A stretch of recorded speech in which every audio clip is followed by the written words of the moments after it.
आज का हमारा टॉपिक है कंसीडरेशन, जो हमारे सेक्शन 2D में डिफाइन किया गया है। जो हमारी एक चेन थी जिसमें हमारा ऑफ़र, फिर ऑफ़र के बाद आता है यहाँ पर एक्सेप्टेंस के बाद वो एक प्रॉमिस बन जाता है, प्रॉमिस के बाद वो एक कंसीडरेशन बन जाता है। तो इस चेन में हम कंसीडरेशन जो है उसके बारे में हम यहाँ पर बात करेंगे। फिर कंसीडरेशन से वो आगे एग्रीमेंट कैसे बनता है और वो बाद में कॉन्ट्रैक्ट कैसे बनता है, इन्फोर्स कैसे होता है, वो सब हमारी आगे वाली चेन में हम देखेंगे। तो हमारी इस चेन में जो अब है कंसीडरेशन की हम यहाँ पर बात करेंगे, जो हमारा सेक्शन 2D में डिफाइंड है। अब सबसे पहले हमें देखना है कि आखिर कंसीडरेशन होता क्या है। जो कंसीडरेशन है वो एक बहुत ज़्यादा मेन इम्पोर्टेंट थिंग है हमारे एग्रीमेंट में।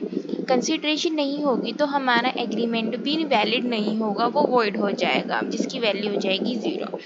अब कंसीडरेशन जो है उसमें क्या होता है कि जो दो पार्टीज होती हैं, एक प्रोमिसर होता है, एक प्रोमिसी होता है, जो एक प्रॉमिस कर रहा होता है और एक जिसको प्रॉमिस मिल रहा है, या फिर ऑफरर होता है या फिर एक ऑफरी होता है।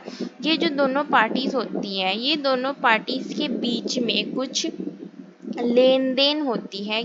जैसे एग्जाम्पल में हमने पहले अपनी वीडियोस में देखा है कि वो राइस बेच रहा है तो राइस के बदले उसे पैसे मिल रहे हैं, कार बेच रहा है तो कार के बदले पैसे। तो यहाँ पे जो कार है वो एक पर्सन के लिए कंसीडरेशन है और जो यहाँ पर पैसे हैं वो दूसरे पर्सन के लिए कंसीडरेशन है। तो इसमें दोनों पार्टीज को कुछ ना कुछ मिल रहा है, यहाँ पर प्राइस पेड किया जा रहा है कुछ को, और कुछ को गुड्स मिल रही हैं या प्रोडक्ट मिल रहा है। ये एक बहुत इम्पोर्टेंट चीज़ होती है हमारे एग्रीमेंट में। अब जो ये हमारा कंसीडरेशन है इसको हम क्विड प्रो क्यू के नाम से भी जानते हैं। तो अब हम इसमें देखते हैं कि कंसीडरेशन का एग्जाम्पल देखते हैं क्या होता है। इसमें देखते हैं कि ए ने प्रॉमिस किया है बी को कि वो उसको गुड्स देगा फ्री ऑफ चार्ज, और बी जो है वो अलाउ करता है ए को सेम। बट जो बी होता है इसमें यहाँ पर कोई कंसिडरेशन ही नहीं होती, मतलब उसको कहता है कि मैं तुम्हें फ्री में दूंगा, तो यहाँ पर कोई भी कंसिडरेशन नहीं है। तो इसको हम यहाँ पर ये नहीं मानेंगे कि ये एक वैलिड है। यहाँ पर अगर जो वो कल को उसको वो नहीं देता, मतलब कि वो उसको वो गुड्स नहीं देता, तो यहाँ पर जो ए है वो ये नहीं कह सकता कि इसने मुझे कहा था कि मैं तुम्हें फ्री में दे रहा हूँ। तो यहाँ पर एक कंसिडरेशन की चीज़ उठती है कि आखिर बी को बदले में क्या मिलेगा, ए को तो गुड्स फ्री में मिल रहे हैं। तो यहाँ पर बाद में ये चीज़ उठती है कि बी को क्या मिल रहा है, तो यहाँ पर जो ए है वो गुड्स को क्लेम नहीं कर पाएगा। तो ये यहाँ पर ये चीज़ वॉइड कहलाती है कि यहाँ पर जो कंसिडरेशन है वो कुछ ना कुछ तो होनी ही चाहिए, कुछ पैसे या थोड़े बहुत ही कुछ एक अमाउंट जो हम जिसको लॉ की नज़र में हम जिसको हम एक चीज़ मान सकते हैं कि हाँ ये चीज़ है, ये कंसीडरेशन हम इसको मान सकते हैं कि ये चीज़ है। चाहे वो कुछ भी हो सकती है, गुड्स के बदले गुड्स हो सकती है, पैसे हो सकते हैं, वो डिपेंड करता है ऑफरर और ऑफरी के बीच में। इसका हम एक और एग्जाम्पल देखते हैं जिसमें हमारे पास कंसीडरेशन है। अब जो ए है वो प्रॉमिस करता है बी को कि वो अपना घर तुम्हें बेच दे, बी को अपना घर वो बेच देगा 5 लाख में। अब जो यहाँ पर है ए हमारा ऑफरर है, अभी हमारा ऑफरी है। इसमें क्या होता है कि अब यहाँ पर कंसीडरेशन आ गई कि ए ने बी को घर दिया और बी यहाँ पर 5 लाख दे रहा है ए को। यहाँ पर दोनों पार्टीज में कंसीडरेशन है, ए के लिए कंसीडरेशन है 5 लाख रुपए, बी के लिए कंसीडरेशन है वो घर, जिससे यहाँ पर जो हमारा कंसीडरेशन वाली चीज़ है वो चीज़ प्रूफ हो जाती है कि यहाँ पर कंसीडरेशन है। और इससे हमें ये भी पता लगता है कि जो कंसीडरेशन होती है वो म्यूचुअल होती है, दोनों तरफ से होती है, बोथ पार्टीज से होती है। हमारी जो कंसीडरेशन है वो एक म्यूचुअल चीज़ है जो दोनों पार्टीज करती हैं।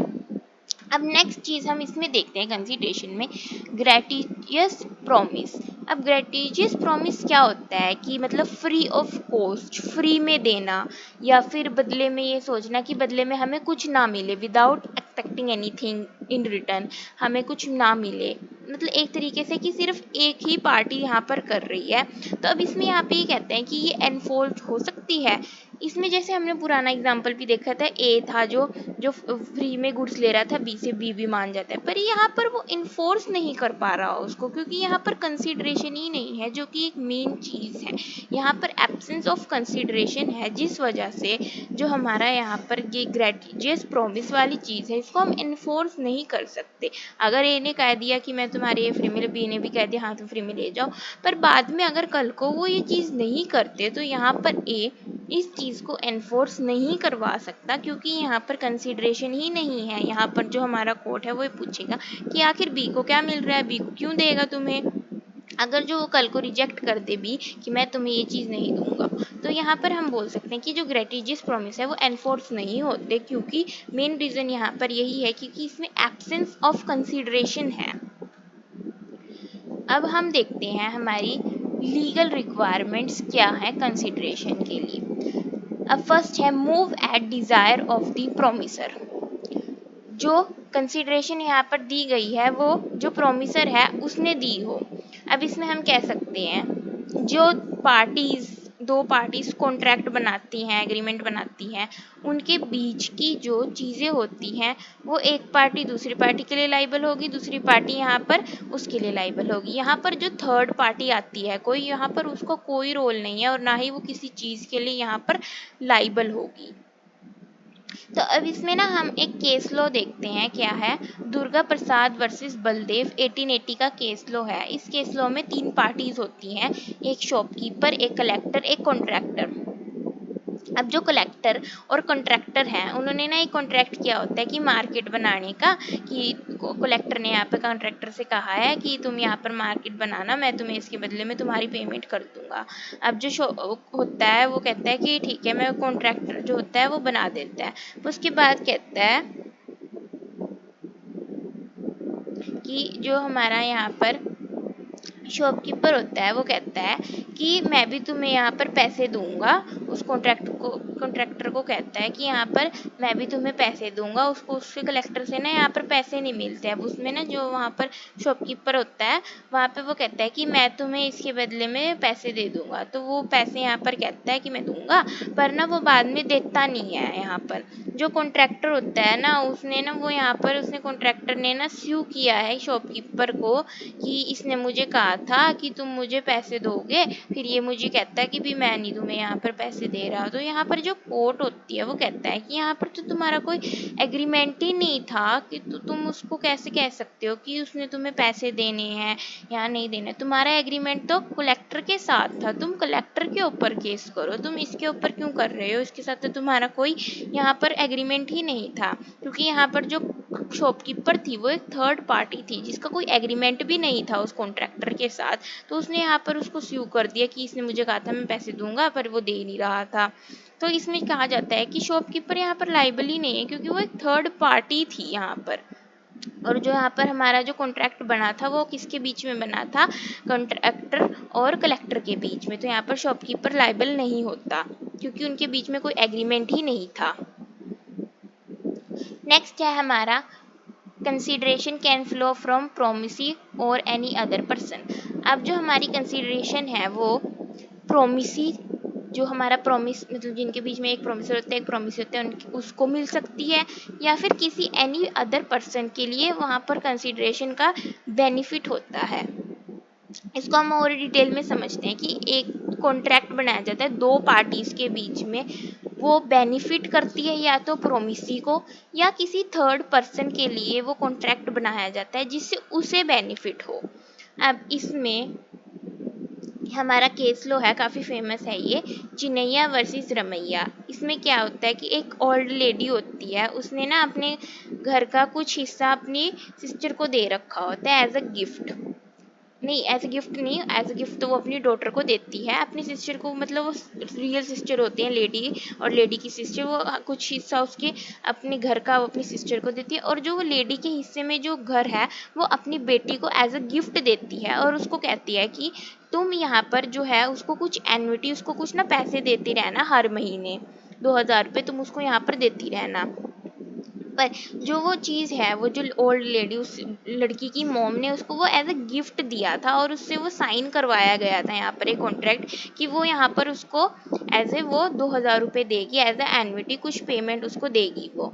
पर जो वहाँ पर डॉटर होती है वो मान जाती है, ठीक है। पर ना वो जो डॉटर, वो लड़की होती है उस ओल्ड लेडी की, वो यहाँ पर ना उसकी सिस्टर को, उस ओल्ड लेडी की सिस्टर को यहाँ पर वो पेमेंट नहीं करती। तो जो उस ओल्ड लेडी की सिस्टर होती है वो उसके ऊपर केस फाइल कर देती है कि ये मुझे पैसे नहीं दे रही, जबकि हमारा कॉन्ट्रैक्ट हुआ था। तो यहाँ पर जो वो लड़की होती है वो कहती है कि भाई मेरा तो कोई कॉन्ट्रैक्ट या कोई एग्रीमेंट ही नहीं हुआ उस ओल्ड लेडी के साथ, मेरा तो एग्रीमेंट या कॉन्ट्रैक्ट मेरी मोम के साथ हुआ था कि जिसमें उन्होंने मुझे यहाँ पर गिफ्ट दी, एज अ गिफ्ट उन्होंने ये घर दिया है मुझे यहाँ पर, तो मैं उन्हें क्यों दूँ,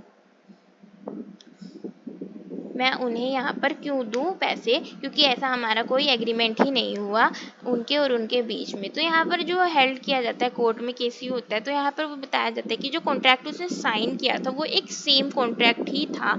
उसके अंदर सिंगल ट्रांजेक्शन में लिखा हुआ था ये कि जो वो पैसे हैं वो तुम्हें उसकी वो जो उसकी मॉम है उसको वहाँ पर देने पड़ेंगे। ताकि यहाँ पर वो जो चीज़ थी वो यहाँ पर लाइबल हुई, क्योंकि इसमें जो दो कॉन्ट्रैक्ट बना था वो बेनिफिट किसके लिए बना था, यहाँ पर जो ओल्ड लेडी की सिस्टर थी उसके लिए यहाँ पर एक बेनिफिशियरी हुआ था, यहाँ पर उसको फ़ायदा मिला था उस बेनिफिट का। कॉन्ट्रैक्ट तो हुआ था ओल्ड लेडी और उसकी डॉटर के बीच में, पर यहाँ पर बेनिफिट जो था वहाँ पर वो ओल्ड लेडी की सिस्टर को मिला था। इस वजह से यहाँ पर जो वो डॉटर थी ओल्ड लेडी की, यहाँ पर वो लाइबल होती है और उसको वहाँ पर पैसे देने पड़ते हैं। नेक्स्ट है हमारा एग्जीक्यूटेड एंड एग्जीक्यूटरी कंसिडरेशन।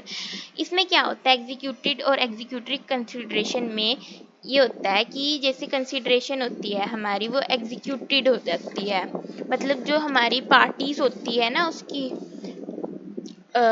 जो हमारी दो पार्टीज होती है, एक ऑफरी और एक ऑफरर, उसमें क्या होता है। तो इसके पहले ना हम यहाँ पर देखते हैं कि एग्जीक्यूटिव मतलब दोनों पार्टीज की पूरे उन्होंने परफॉर्मेंस दे दी, अपने सारा उनका जो भी था, उनकी जो भी उनकी कंसिडरेशन थी, उनका जो भी उनका लेन देन था वो सब कुछ हो गया। और एग्जीक्यूटिव में हमारा क्या होता है कि एक पार्टी की ना साइड से काम रह रहा होता है। तो इसमें हम देखते हैं, एक एग्जाम्पल से समझते हैं इसको कि ये क्या है इसमें। तो इसमें ना हमारे पास इंश्योरेंस कंपनी का एक बहुत अच्छा एग्जाम्पल आता है कि ए है, जो ए ने प्रीमियम दे दिया 5000 का इंश्योरेंस कंपनी का, उसने अपना एग्जीक्यूटेड कर दिया, उसने अपनी तरफ से हर चीज़ पूरी कर दी, उसने अपनी तरफ से पूरी परफॉर्मेंस दे दी हर एक चीज़ की, और उसने प्रीमियम दे दिया 5000 का। और जो कंपनी है वो यहाँ पर प्रॉमिस करती है अगर जो तुम्हारे यहाँ पर फायर लगती है तब हम तुम्हें इंश्योरेंस के जो पैसे हैं वो तुम क्लेम कर सकते हो। तो इसमें जो इंश्योरेंस कंपनी होती है उनका जो यहाँ पर चीज़ होती है, जो उनकी परफॉर्मेंस होती है वो एग्जीक्यूटरी होती है, क्योंकि उनकी अभी रहती है करनी। उन्होंने यहाँ पर उसको पैसे अभी नहीं दिए ए को, क्योंकि अभी तक आग नहीं लगी। यहाँ पर जब आग लगेगी तब वो इंश्योरेंस कंपनी उसको पे करेगी ए को। तो यहाँ पर ए ने अपने एग्जीक्यूटेड कर दिया, अपना पूरा कर दिया, यहाँ पर अपनी जो उसका परफॉर्मेंस जो वो कर सकता था उसने यहाँ पर पूरा कर दिया।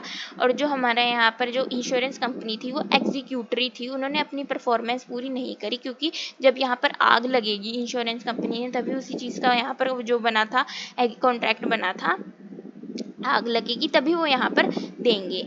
तो इसमें यहाँ पर ये चीज़ है। नेक्स्ट है हमारा पास कंसिडरेशन। पास कंसिडरेशन में हम ये कह सकते हैं कि जो कंसिडरेशन मतलब पहले टाइम में कर ली, पहले टाइम पे कर ली और बाद में उसके जो चीज़ है वो मिलती है। तो इसमें हम ये कहते हैं कि जो ए है, एग्जाम्पल से हम इसको समझते हैं कि जो ए है उसने बी की रिक्वेस्ट पे ए के जो बच्चे हैं उसको संभाला, तो ना 1 साल हो गया। तो उसके बाद ना यहाँ पर कहते हैं कि ए ने कहा बी को कि तुमने मेरे बच्चों का ध्यान रखा, मैं तुम्हें ना यहाँ पर 5000 रुपये पे करना चाहती हूँ। तो उसने वॉलेंट्री यहाँ पर खुद से उसने वॉलेंट्री किया कि मैं तुम्हें यहाँ पर दूंगी, क्योंकि तुमने पास कंसिडरेशन मतलब उसने पहले बच्चों की देखभाल कर ली, उसने बाद में कहा, उसकी पास उसने सर्विस तो प्रोवाइड कर दी है, ए ने बी के बच्चों को संभालने की यहाँ पर सर्विस तो प्रोवाइड कर दी। तो बाद में यहाँ पर कहा गया कि मैं तुम्हें 5000 रुपये दूंगी।